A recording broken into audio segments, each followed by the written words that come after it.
Hello everybody, Steve from Black Octopus Sound here, and I would love to introduce you to a new pack that we are just about to release.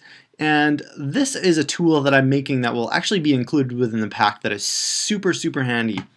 And so in Ableton, it's for Ableton Live users specifically, you'll notice that I have a drum rack on a MIDI track already set up with a pad in the drum rack called kick pad and some other things going on here. And so we're going to engineer this pad on a totally different pad. Instead of using kicks, we're going to use snares. So first things first is I'm going to grab one single snare. This is the 707 pack from Influx Studios, by the way. So I'm simply going to start by putting one snare into the D1 pad.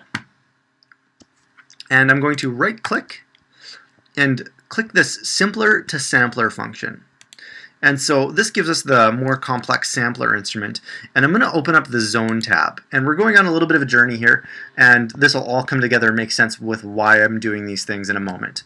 And all of these steps are very necessary because the zone function isn't available in the simpler instrument. So every other snare in the pack I'm going to select, and I'm going to drop and drag them in the zone tab that I've loaded here. Just like that. So here we have a few buttons up here, and we're going to go to the select.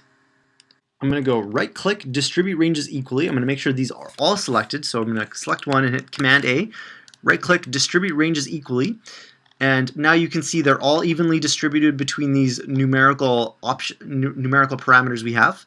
And so next step is I'm going to click the actual simpler instrument itself and hit Command G, and this will put it in an instrument rack. And so now I'm going to click map, the map function, and now I have the opportunity to map this distribution range to this macro.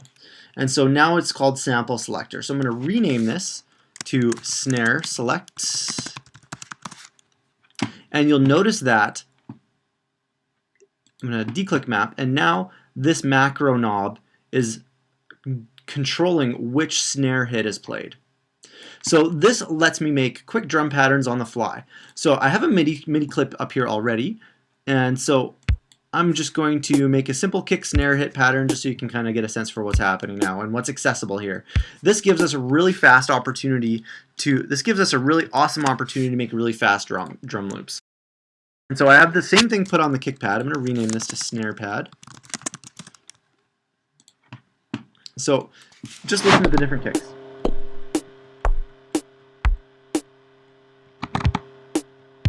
So I'll stick with that kick, and now I have the same option on the snare pad.